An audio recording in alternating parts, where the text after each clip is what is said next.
పశ్చిమాసియా యుద్ధాన్ని వాడుకుని అమెరికా ప్రభుత్వంలోని అగ్రనేతలు లాభాల కోసం ప్రయత్నించారా అంటే అవునని అనుమానం వ్యక్తమవుతున్నాయి. ఈ మేరకు సంచలన కథనం ప్రచురించింది ఫైనాన్షియల్ టైమ్స్ పత్రిక. అమెరికా రక్షణ మంత్రి పీట్ హెగ్జెత్ పై కీలక ఆరోపణలు చేసింది. ఇరాన్పై అమెరికా ఇజ్రాయెల్ సైనిక చర్య ప్రారంభానికి కొన్ని వారాల ముందు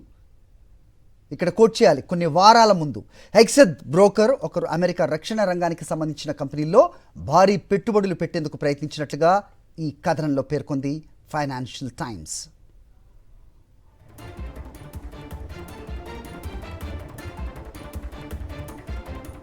మార్గన్ స్టాన్లీతో కలిసి పనిచేస్తున్న బ్రోకర్ ఈ ఏడాది ఫిబ్రవరిలో బ్లాక్ రాక్ను సంప్రదించినట్టుగా సమాచారం. బ్లాక్ రాక్కు చెందిన డిఫెన్స్ ఇండస్ట్రియల్ యాక్టివ్ ఈటీఎఫ్లో $1 మిలియన్ పెట్టుబడులు పెట్టే అవకాశాల గురించి ఆ బ్రోకర్ ఆరా తీసినట్టుగా ఫైనాన్షియల్ టైమ్స్ కథనం వెల్లడించింది. దీనికి సంబంధించి అంతర్గతంగా చర్చలు నడిచాయని సదరు వర్గాలు పేర్కొన్నట్టుగా తెలిపింది. కానీ ఆ ఈటీఎఫ్లను మార్గన్ స్టాన్లీ ద్వారా కొనుగోలు చేసేందుకు అప్పట్లో అవి అందుబాటులో లేకపోవడంతో ఆ పెట్టుబడుల ప్రక్రియ ముందుకు వెళ్లలేదని సమాచారం.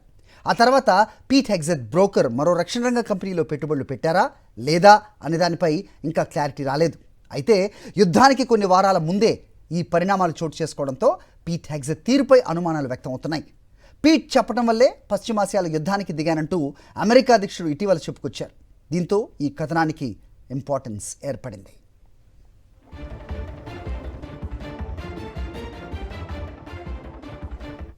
యుద్ధానికి ముందు డిఫెన్స్ కంపెనీలో పెట్టుబడుల వార్తలకు సంబంధించి అమెరికా రక్షణ మంత్రి నుంచి కానీ పెంటగాన్ నుంచి కానీ ఎలాంటి స్పందన వెలువడలేదు. అయితే భారత కాలమాన ప్రకారం సాయంత్రం 6:30 గంటలకు పీట్ హెగ్జెత్ మీడియాతో మాట్లాడుతున్నారు. ఈ ఆరోపణలపై ఆయన క్లారిటీ ఇచ్చే అవకాశం ఉంది.